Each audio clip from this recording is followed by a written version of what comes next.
India just bought oil from Iran. That alone is wild. But the way it paid for that oil, that's the part that should make you sit up. So here's what happened. Indian Oil Corporation, IOC, India's biggest state-owned refiner, quietly purchased 2 million barrels of Iranian crude oil worth roughly 1,660 crore rupees. First time since 2019. And no, this wasn't some small experimental batch. This was a deliberate, calculated move. Now, here's why this is complicated. The US has had heavy sanctions on Iran since 2019. Think of sanctions like a financial blacklist. If you trade with a blacklisted country using US dollars, you risk getting completely cut off from the American banking system. That's a nightmare for any major economy. So IOC did something clever. It didn't touch the US dollar at all. Instead, it paid in Chinese yuan, routed through ICICI Bank's branch in Shanghai.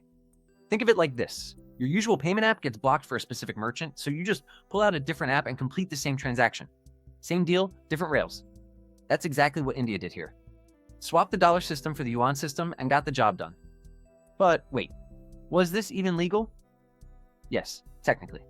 The US government issued a temporary 30-day sanctions waiver, basically a short-term permission slip, reportedly to help cool global oil prices. But here's the catch. The US has already confirmed this waiver will not be renewed. It expires in April 2026. One-time window. Gone. And IOC knew that, which explains one more unusual detail. IOC paid 95% of the cargo's value the moment the tanker entered Indian waters, not after unloading, which is standard practice. Up front, almost immediately. That's not routine. That's a country sprinting to lock in a deal before the door slams shut. So that's the deal. The oil, the yuan, the workaround. But why does any of this actually matter beyond one tanker of crude? That's exactly what we're getting into next. So now that you know the what and the how, the real question is, who's actually making money here and who's quietly sweating through their collar? The clearest winners, Indian refiners, IOC, Reliance, the whole gang. They got Iranian crude at a fat discount to global market prices. And here's why that's a big deal. Refiners live and die by something called gross refining margin, GRM, which is just the gap between what they pay for crude and what they earn selling petrol, diesel, jet fuel on the other side. Cheaper raw material, wider margin, more profit. Think of it like a restaurant owner who locked in vegetables at last month's prices while everything else got expensive. The menu price hasn't changed, but the margin just got a lot fatter. Now put actual numbers on it. Even a $1 saving per barrel across 2 million barrels is $2 million. That's roughly 16.6 crore rupees. Straight to the bottom line, just like that. Scale that up across multiple shipments and you're talking serious money. ICICI Bank isn't losing either.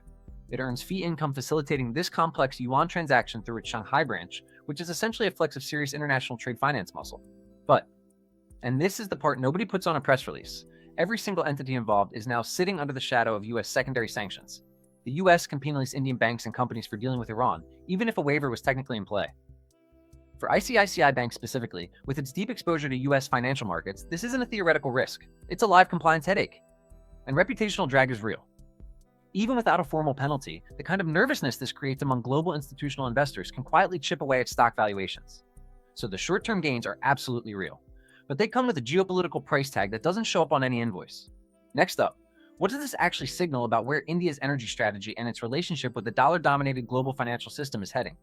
That's the big picture, and it's a fascinating one. But here's the bigger question nobody's asking loudly enough. What does this actually mean for the dollar, the yuan, and frankly for you? For decades, global oil has been priced and settled almost exclusively in US dollars, a system called the petrodollar.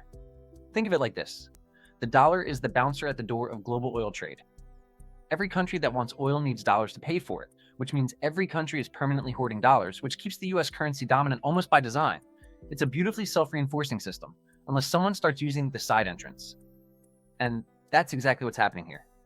Every time a major economy like India settles an oil deal in Chinese yuan instead of dollars, that system takes a small but real hit. The infographic says it well. The petrodollar faces incremental erosion as the yuan gains traction, and incremental is the right word. This isn't a collapse, it's a slow leak. But slow leaks sink ships eventually. China's been pushing this shift hard, and India's deal, even if it happened out of necessity, rather than any grand geopolitical statement, adds real momentum. Now here's where it gets personal. That same sanctions waiver from the US that allowed this whole Iran crude arrangement.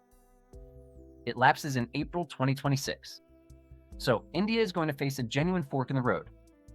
Stop buying Iranian crude entirely or build more permanent workarounds, which likely means more yuan-based transactions, more non-dollar payment corridors. Neither path is simple. And for you as a business owner, here's what to actually watch. If the rupee comes under pressure from shifting global currency dynamics, your import costs. Machinery, electronics, raw materials priced in dollars. They go up. But if India deepens trade ties with non-Western economies through alternative currencies, new export opportunities and payment channels open up too. It cuts both ways. The bottom line. This one oil deal is a preview of a world where the rules of global trade are being quietly rewritten, one transaction at a time. India isn't leading that rewrite, but it's no longer just watching from the stands either. The currency corridors shaping your supply chain costs are shifting, one oil tanker at a time. Stay informed, because this is only going to accelerate. Follow us for more updates like this. Thanks for watching, and don't forget to follow us on YouTube, Instagram, and X.